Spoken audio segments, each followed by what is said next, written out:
Hello everyone, and welcome to another tutorial of my custom tree designs. Today we have the birch tree. It is our third design, and as you can tell, it's actually just slightly taller than the oak tree. But of course, as you can probably tell, I'm standing on a smaller trunk. Had to think a second. So this birch tree is designed so that you can use it as different heights. The one behind me has a stem above the main trunk of 9 blocks. Well, actually, it's 8. And I can actually go over there right now and I'll show you. So, and we're gonna, at the end of the episode, make him explode into more of him. So, as you can see here, this trunk goes up 3. Hello, you're in my way. They want to steal a show. 3, 1, 1 here, 1, and just copy this if you want, or you can make up your own. You really like the attention, don't you? Anyway, so if we look from here, and we go up, this is 1, 2, 3, 4, 5, 6, 7, 8. So that's the highest I really recommend for this tree, just because it's, at this point, it kind of gets a little counterbalanced. And that's why we have this new feature showing up.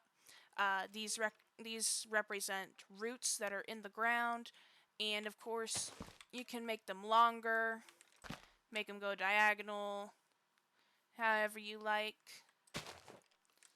And that kind of gives it some balance, makes it feel like, oh, this tree is actually pretty secure considering how tall it is. So, we're going to get into building it right now.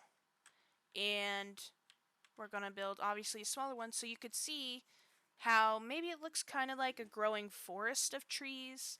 And that's really how I like this design to be, just because the same height obviously doesn't work for this kind of tree, because then it's really, okay, yeah, you're copying trees. But with this tree, it doesn't really look as much like that. So, for a tree that looks so similar at the bottom and is hard to see at the top, this makes up for it. Reminder, I do this all in first person point of view, and I do not fly until I show you the completed level. So, we're going to get into it right now. And I'll go ahead and discuss with you. Oh, I didn't put a block there. Whoopsies. This marks the top of your branch, so this one is only 1, 2, 3, 4, 5 tall.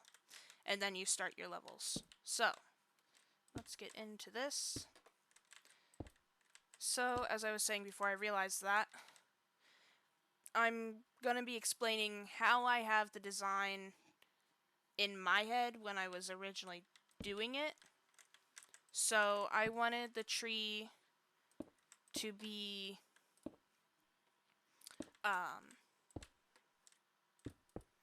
slender, I guess you could say. I didn't want it out too wide, and I didn't want it to be round. I wanted it to be like a teardrop shape in most directions. So, what I decided to do was go ahead and use fence posts, and you can see I've actually used them over there. I use fence posts to decide when I want to make something slender, and it's kind of like jotting down a note, hey, this tree's going to be slender, because I'll go through and I'll do the branches first, and then I'll go back and I'll fill it in with leaves, typically. So, this offers me a way of thinking, okay, this has a lot more thin branches, so it needs to be a slender tree. And You can do that the same for as you get up to the top of another tree. What you can do is, at the top of the tree, all of your branches start becoming fences. And that means that, hey, this is new growth at the top of this tree. It needs to be thinner at the top. And then that's how you make the point of your tree. Now, not all trees have points, of course, so you can't always follow that rule. But at the same time, a lot of them are like that. And so that just makes it a little simpler. Now, trees that don't have points are like weeping willows or a dark oak variant that I've come up with that you'll be seeing in the next episode. Those that you're going to see, they do have flat tops. And I'm making hand gestures as I'm talking for some reason. But,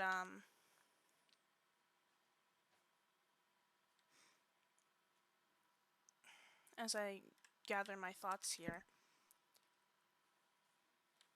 those trees, you'll typically see they actually have spreading branches, so they don't have short, stout branches. They have branches that spread out and cause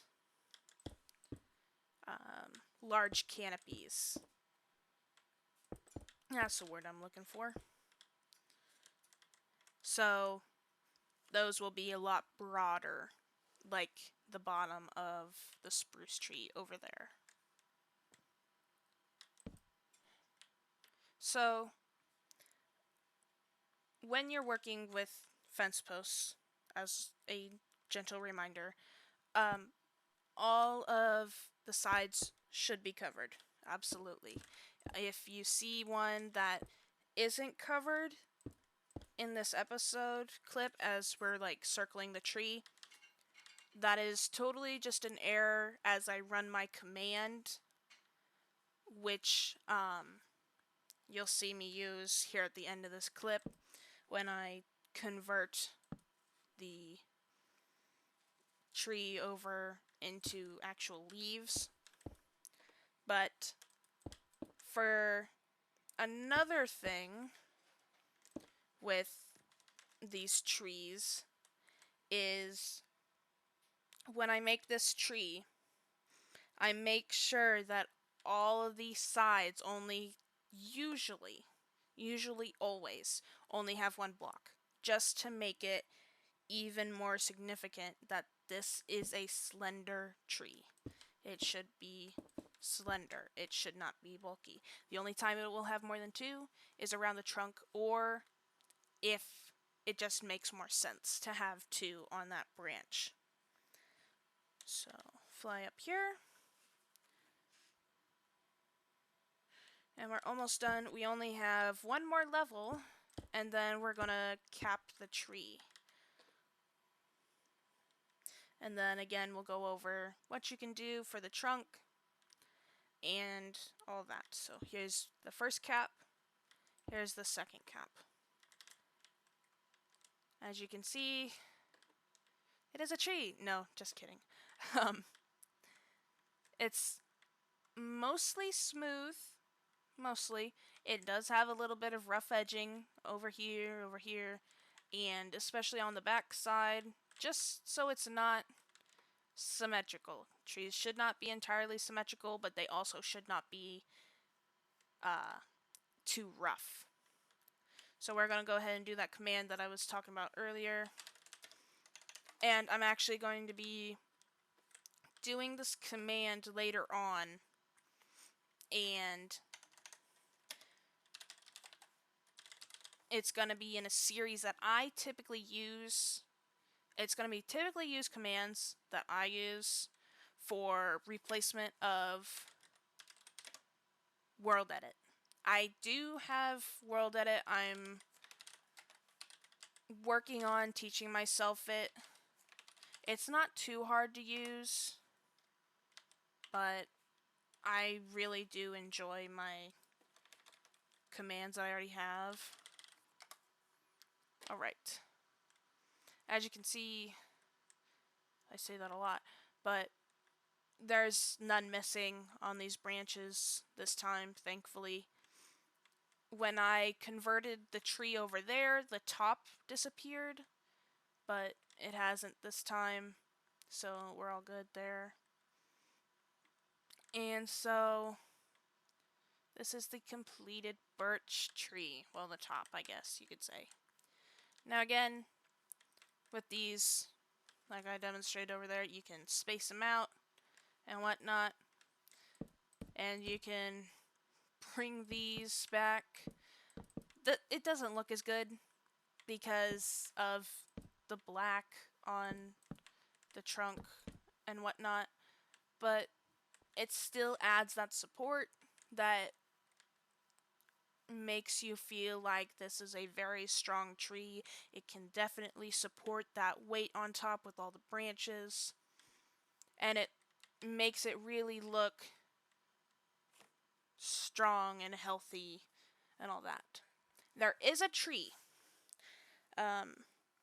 where I went with my grandmother. There is a tree that has stripped birch. It looks like stripped birch. And I don't know if it's actually a stripped birch tree. Like, I don't know if birch trees actually do lose their bark. I don't remember if that's the tree.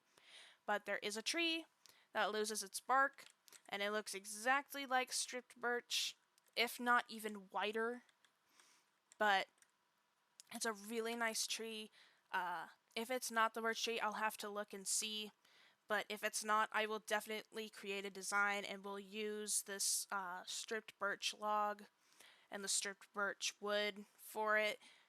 And I'm sure it'll look really good with the birch fence. Because this doesn't look so good, so if you want, you can just leave the trunk as it is over here. But you can tell, you can tell that this actually does look pretty good with the different height variations. It might look a little bit better the shorter it is, because the taller it is, you think, oh wow, that's really tall, and how is it supporting itself? But I think it really does look pretty good. So, and this one's only like too short. Again, that stem, if you start at the top of this, it's 8 tall, and this one was 1, 2, 3, 4, 5 tall before we started building. So, it's entirely done. Please keep in mind that if you use these designs verbatim, please do link the video that you took this from in your description if you use it in your own videos, out of respect. And if there's any designs that you make yourself out of these tips that I give, or any modified trees that you do after creating this first one and wanting to try your own, please do let me know. Either leave a comment and say, hey, I made a video and I posted it so you could see. That would be awesome to see. I'd love to see anybody do that.